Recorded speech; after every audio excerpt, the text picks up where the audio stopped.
Welcome back. It's Mack, episode 18 of Icebreakers, presented by Fort Garry Brewing Company, 130 Lowes and Crescent, just off of Kenaston in Winnipeg. Pioneers of craft beer, so check them out as we head into the fall season here. And as always, joined by AJ. How are you?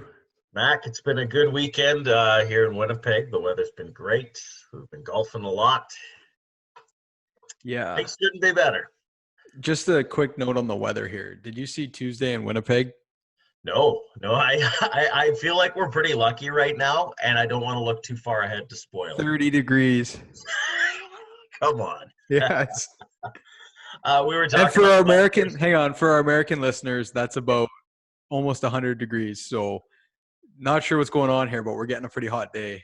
We were talking on the course today. We feel like it's going to be golf into maybe mid-October, maybe late October this year. Yeah, and it'll be awesome. Yeah.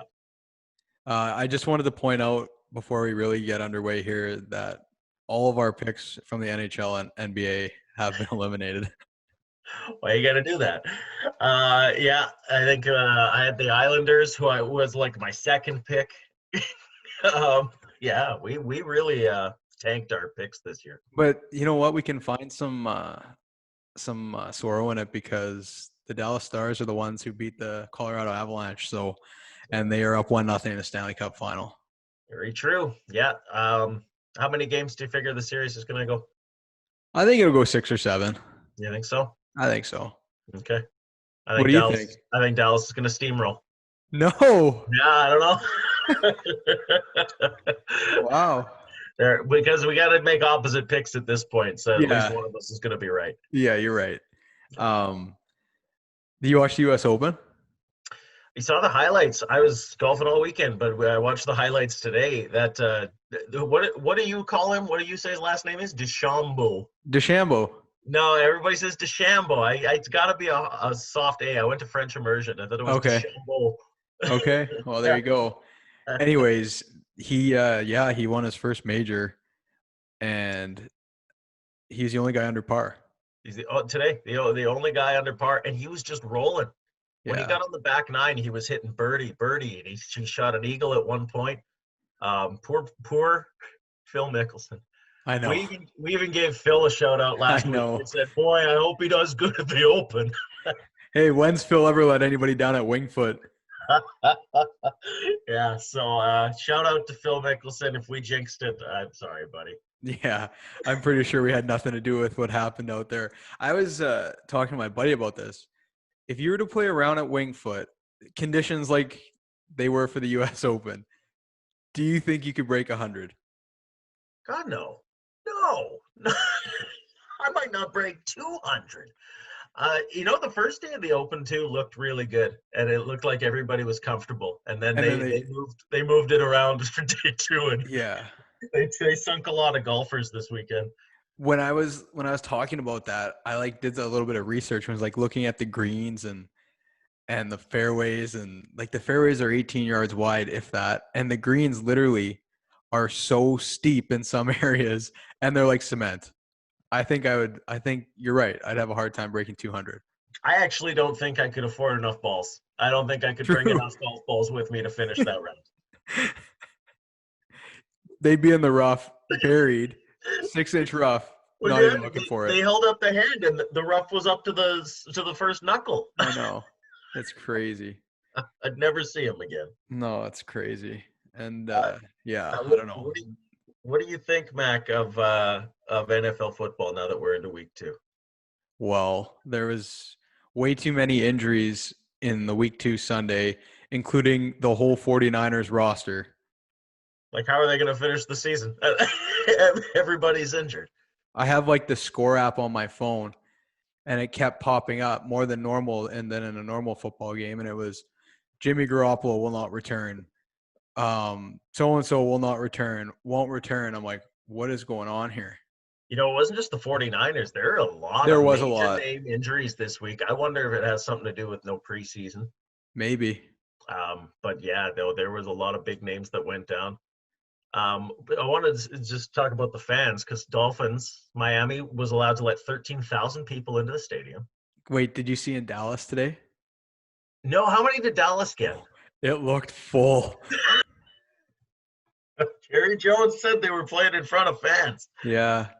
I was gonna say the Dolphins got 11,000, and you're pumped. You get out, you get to a football game. It's COVID, and then they had to delay it because of the lightning storm. Oh, I didn't even see that. Yeah, they had to delay the game in the third quarter. So that's some good old football. Yeah, I didn't even see that. But yeah, I just saw the highlights of the Cowboys game, and first of all, did you see the comeback? The comeback was incredible. Then the onside kick. The Cowboys are real this year. Okay. I'll never believe that the Cowboys are ever real, but the comeback. And yeah, it was pretty full in there. Like, it was loud. Yeah. And you know what the opposite is? We were watching the Sunday night game, and the Seattle stadium is so bizarre. Yeah. No fans in it. Yeah, it really is. Because they're always.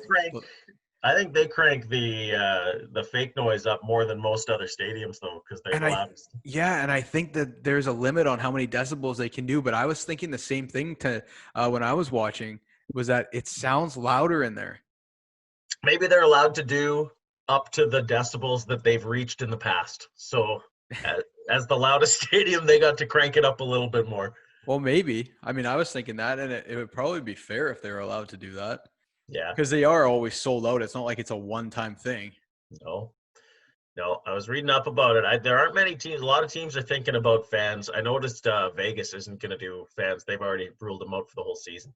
Yeah, and that's with their new stadium too. They'll open it up hopefully with a bang in the next year.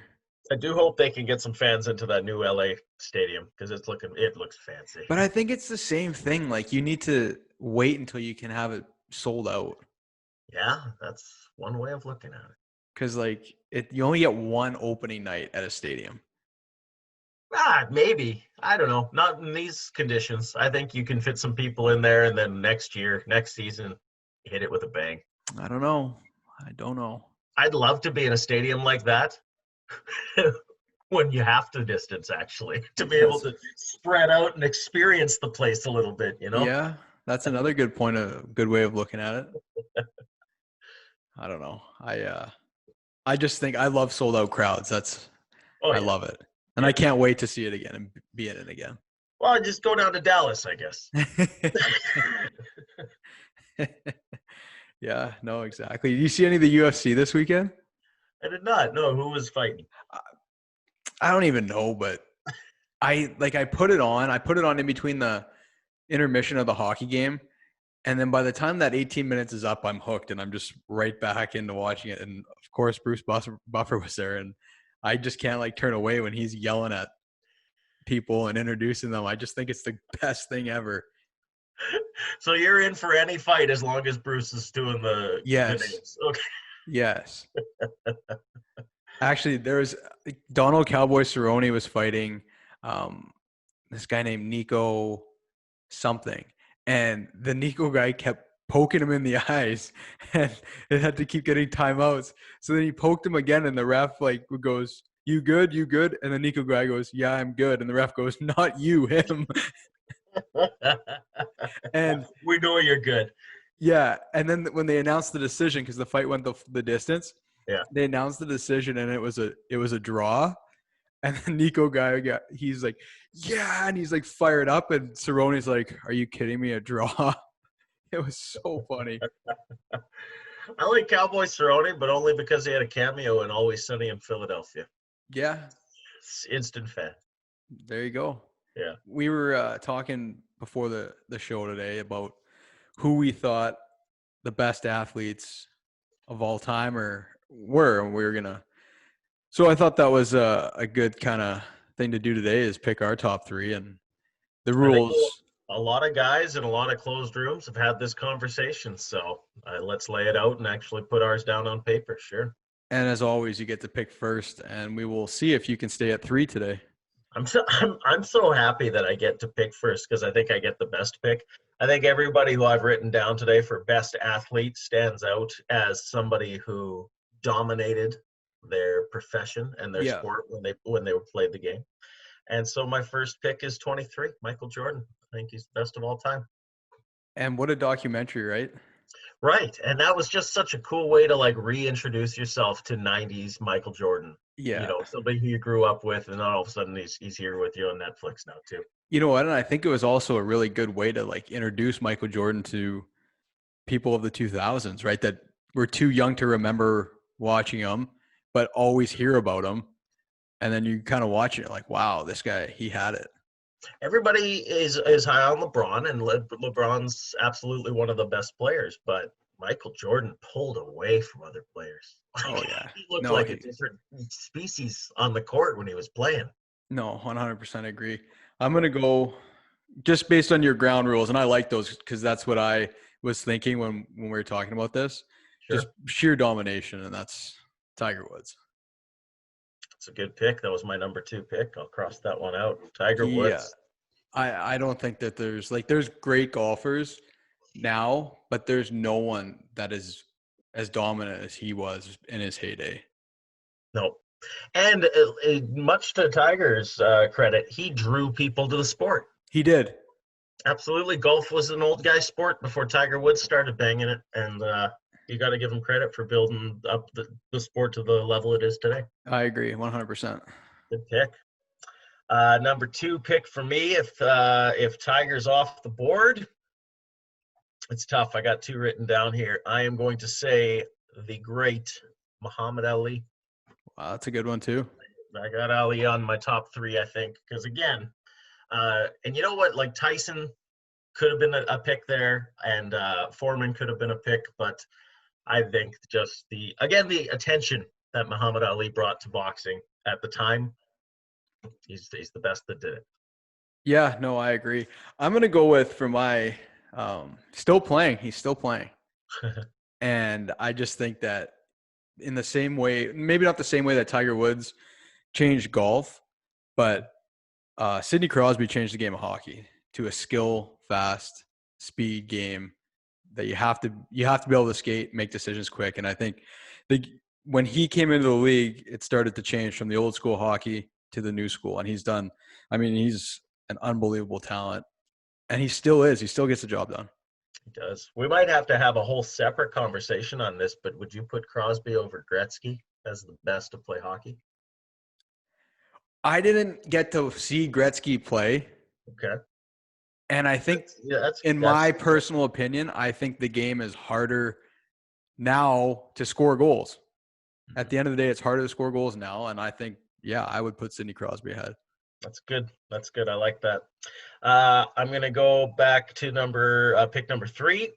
Like we said, the theory is somebody who's going to stand out in their field and dominate anybody else. And a guy who brought a lot of attention to an unwatched sport, Mack, is Michael Phelps.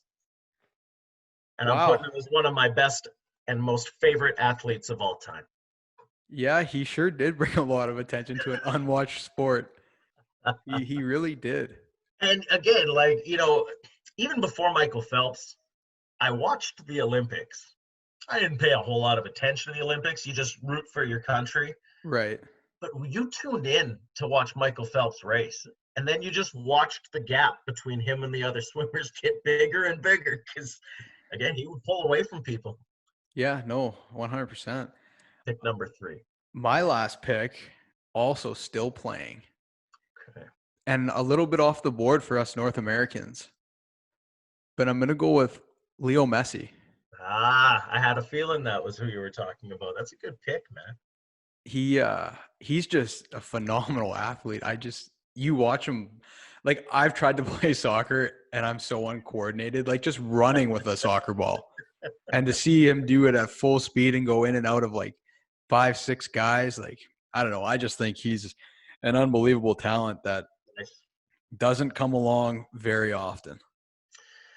Good picks. I had Usain Bolt and Bo Jackson also written down if we're doing honorable mentions. Wow. Because you said it. I knew you would, because you always have to get 5 picks today, Mack. You always have to get in extra picks.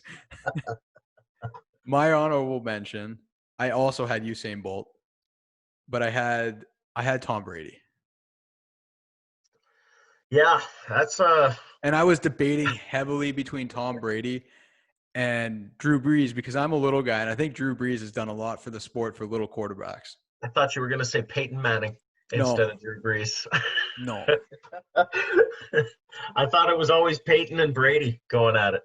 I'm a big Drew Brees fan. I think he's great. And you know what? Currently, he has the most touchdown passes ever.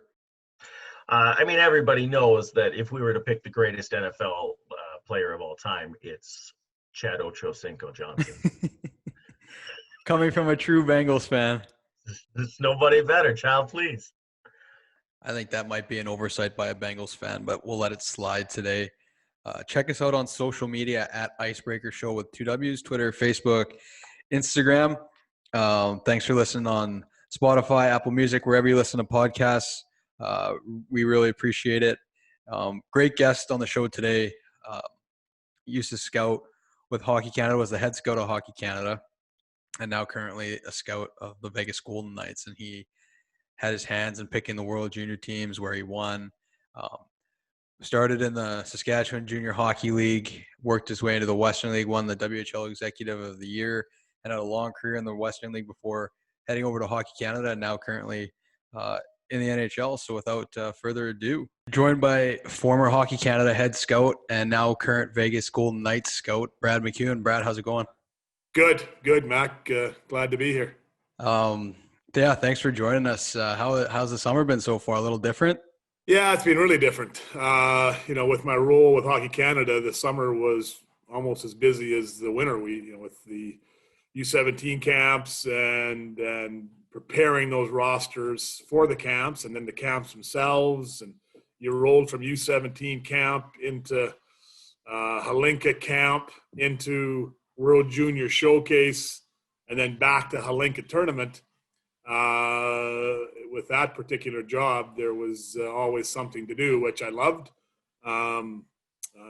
So it's been a little tough to kind of find some time at home and get used to not moving around as much as we usually do. Yeah, I bet. When that happens, so just the Halinka, for example, how it's postponed, and obviously it was canceled. That's last resort. How does that work? Are you working with a double IHF, or is it all kind of between countries? Well, it's not a double IHF event, okay, because it's really an independent event, okay, right? So it's more the federations. It has to be sanctioned, I believe, by IHF, but it's not a world championship. It's nothing like that. So it's more a federation agreement. And this year was supposed to be in Edmonton because there's a 10-year agreement between the Czech Federation and Hockey Canada that 1 year it's in Slovakia, Czech. Next year it's in Edmonton, and it just keeps going back and forth for 10 years. So there's that discussion for sure, and just it was agreed upon. So it's really a missed opportunity for the kids. You feel bad for the ones that don't get to participate. It's a really, really good tournament. It's the middle of summer. It's a little bit lost. Since it came to Edmonton, I noticed the 1 year we were there, it kind of profile picked up. right. And actually, we played the last two games, the semis and the gold. It really felt like kind of a mini World Junior. The crowd and the enthusiasm and the red jerseys and all that. It was outstanding. So it's an opportunity, again, and from our Hockey Canada standpoint, it's a missed opportunity to get those players into our environment again. And just kind of, we talk about the Canadian way or whatever, but it's always important to have touches with those players and just for them to experience international hockey and the differences and our coaches. And so it's a missed opportunity, but it is what it is. We did name a roster of 43, I think it was, and that was important in the process. So hopefully, next year it'll get back and probably over in Czech and Slovakia and do it over there. They're great hosts when we go over and do it, and hopefully the new year provides opportunity again and we get some normality. Yeah, exactly. And I know you didn't just start as the Hockey Canada head scout. You worked your way up from the Canadian Junior Hockey League into the Western Hockey League. So if you don't mind, maybe just taking us through that and how it all happened.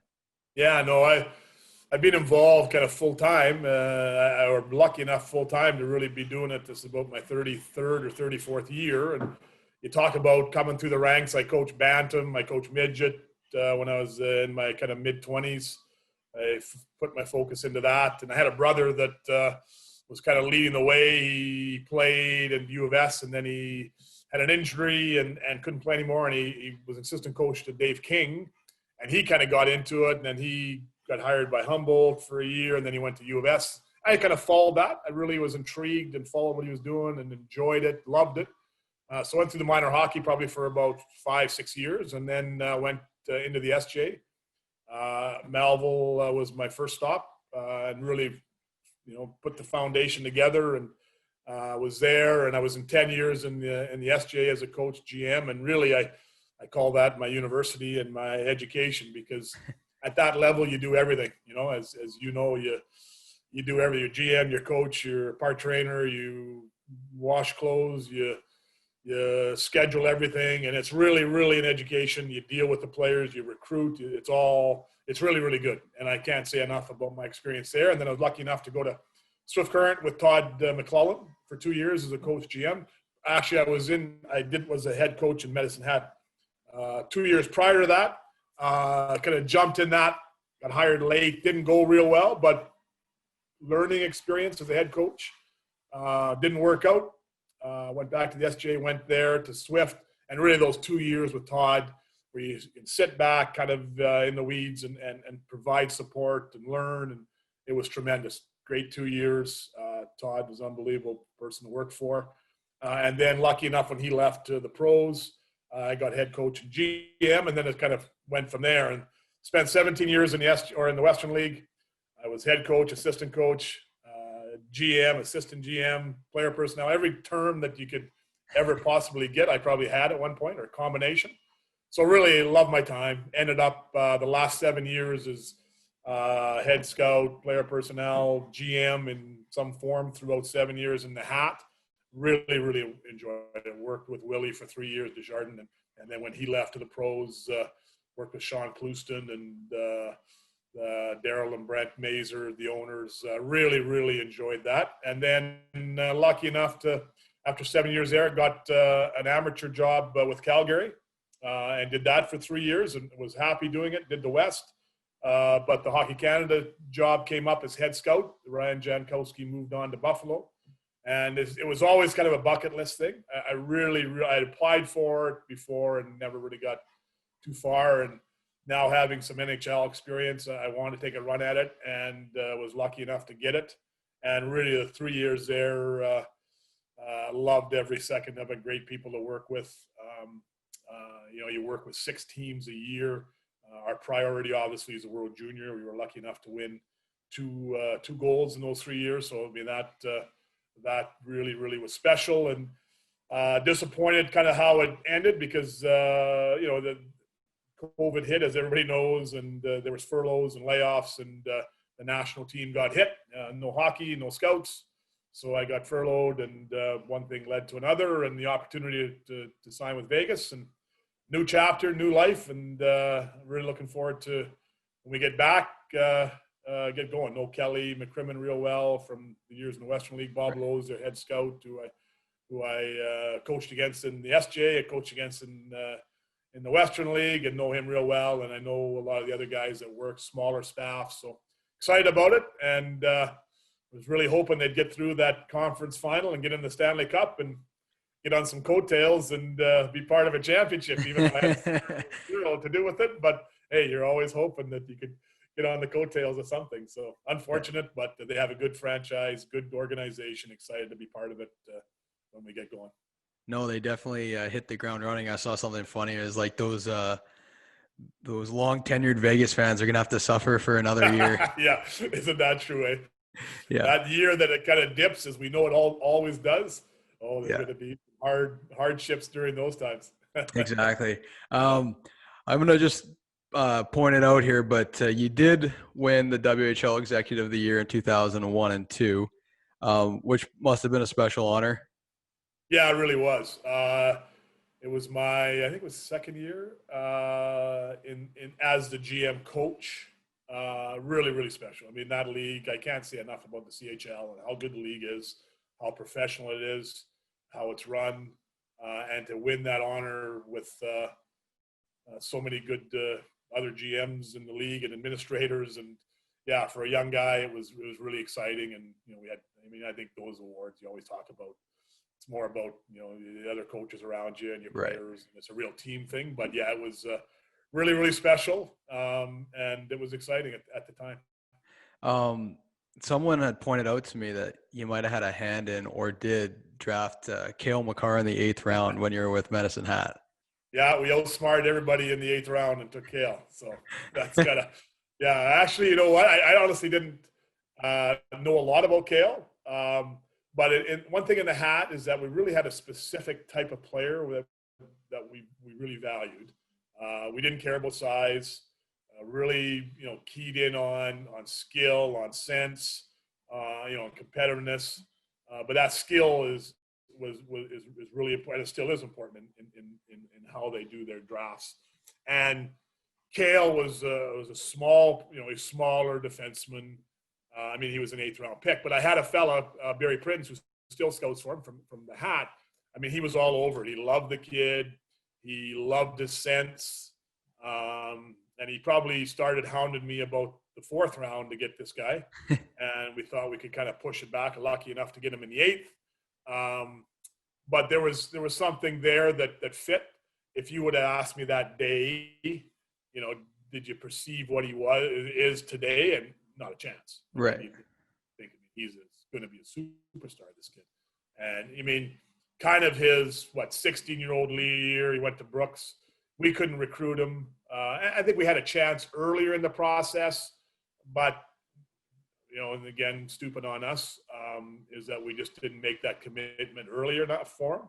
And by the time we were ready to make the commitment, he had other options, and he thought for his development that was the best way to go. And you can't argue, because he's achieved everything that I'm sure that he ever dreamed of. So we couldn't get him into the hat lineup. So he went to Brooks, and you really see it there in his draft year. Played at the Junior A Challenge. He made our World Junior team. We took him there and was a key guy. We had a really deep defense.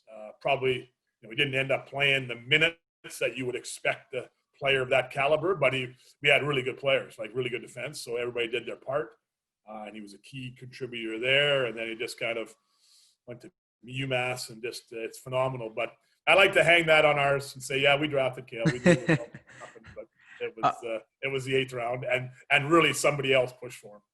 Hey, it's a good story. And there's a lot of players that get drafted into the Western League or don't get drafted into the Western League that end up turning out and becoming pretty good, having pretty good pro careers. Yeah. And that's part of your job, right? Whether you're in the Western League or in the NHL, to identify that. So what kind of goes into that? And maybe what would you tell a parent or a kid that is down on themselves because they're not getting picked, but there's so much, they're 14 or 15, there's so much hockey to go. You're recruiting the player after the draft, but you're also recruiting the parents, and there has to be a belief and a trust between the family and the team that, what you're saying has a chance to happen, and the information that you're providing, that you're just not blowing smoke, and then on the other side, that you've got to be committed through some early tough times, that you have the best intentions for the player, right? And that sometimes gets a little skewed on both sides. But I think as long as you do that, and that's the challenge. It's interesting. When I was working for the Hat, I was doing some part-time stuff for Hockey Canada at the time. They started a new program with the U17s, and I did the West for the U17s only. And I was lucky enough to go with that group of guys. That was about probably 7 years ago. I did it for a year. One of the responsibilities is at the year end, we would go to the OHL Cup in Ontario in May, and then we go to the Quebec Challenge. So you're watching that. We just finished the Bantam draft, and then you went over to Ontario, and we were watching the kids that they had just drafted. So it's a year older, right? And as I was watching that, I'm thinking, holy man, that would be nice to be able to even gain that one more year. There was such a difference, right?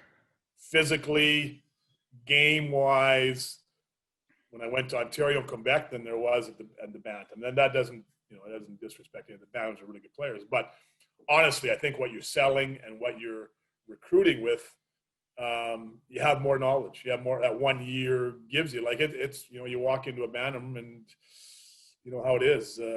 It's tough. Yeah, I believe that you should be able to evaluate the top guys and say, okay, like I know you're going to be a good player. Yeah. Maybe some ups and downs, but once you get deeper in the draft, like it's hard, and you're going to always have the kids. And I suggest, I mean, parents, they have every right to make sure they look into everything, do their due diligence. Kids are late bloomers. You have to do what you believe is the best route for your child. I've always said that, the elite guys at Bantam, I believe should go in the Western League. I just think I believe in the way they do it. No questions asked. But other guys should take a look. Even the good ones should take a look and just weigh things out and make sure it's for them. And then when they decide, go all in. Whatever way you go all in and totally commit and don't look back and don't pout and don't do anything else. Once you make the choice, be all in. So I can't say enough about the CHL, but parents, it is hard. The Bantam draft, honestly, the NHL draft's hard, but all drafts are hard because you're just speculating at the end of the day. But the Bantam draft is so difficult, trying to figure out and sort through, the whole process to figure out who's going to be players. And you need good teams. You need to hit when you're good teams. You need to hit on some of those lower drafted guys. And so you've got to do your work, and you've got to provide the information to the player and parents why you believe he's going to be a good player within your system and within your organization. So the Bantams, and it's a grind. I mean, you go in when you scout there. I mean, the tournaments, and it's a grind to scout because you're in the rank. The pro guys always get, the Bantam guys, the Western League guys always give the pro guys a hard time. You just go one game a day. It's easy. Do your reports. You go and start at 8 o'clock or 7 o'clock in the morning in PA tournament, and you grind her for 4 days and moving around the rinks. And oh boy, it brings me back shivers just thinking about it. So it's a lot of work, but the guys that do it well are good scouts. They understand it. No, exactly. And I see it firsthand. Last question for you, just still on the scouting side, is when you're picking a world junior team, are you at games watching that, or do you have people doing that for you? How does that work? No, I'm a one-man staff. We only have one person in the scouting department, and was me. Now, in all fairness, we have our connections. I used NHL guys a lot, people I knew. We really connected with general managers. Within each league, there's a GM committee that helps me with each age group that I refer to, and they give ratings and rankings and those kind of things. So I certainly get lots of help. But I'm on the ground and I'm going to games. I'm going. What I found at especially the World Junior level, who's going to be at camp, right? Yeah. So if you have a 36-man camp, I know that Connor McDavid's going to be at camp. So, there's probably 10 to 12 guys. Once I might see him once, I don't see him again. They're coming to camp, and then the next 50 guys for 20 spots, that's where you really, really kick in and do your due diligence. And it's different than, scouting for Hockey Canada is different than doing an NHL draft in some regards, or Bantam draft, is that you're looking for right now. You can see the player, and in 3 months, he's got to be in your lineup. So there's a lot more roster building, and certainly the manager comes into play, the U20 manager and the coaching staff comes into play. You want to communicate with them and talk players through what fits, what doesn't fit. And we're lucky enough to deal within their peer group, so-called all the best players. So it's fun because now your personality really matters, acceptance really matters, coachability, and then where you fit in the roster, and are you kind of a flex guy? Can you play a third, fourth line, but yet if somebody gets hurt or not playing well, can you bump up, take that spot? Interesting at the World Junior level, like guaranteed that majority of your forwards probably are centermen, and you come to us, we can only have 4 centermen. So you have to bump out to the wings. How do you accept that? How do you play on the wings? So it's a culmination of a little bit of different stuff. But I loved every second of it. And like I say, we had some success, and boy, oh boy, there's nothing better than being in that rink for a gold medal game and having the ups and downs and the adrenaline going during that day. Yeah, no, I can only imagine. Well, listen, Brad, thanks for joining the show today. Appreciate it, and probably see you down the road here. Yeah, thanks, Mack. Really enjoyed it. Have a good day. You too. Well, that's it for episode 18. Big week of sports coming up. Who knows what's going to happen in the Stanley Cup, in the NBA playoffs, and then Thursday night football as well. Lots of sports to be watched, the MLB. And appreciate you guys listening. That's one more time at Icebreaker Show on social media. Check us out there if you haven't already. And we'll talk to you next week.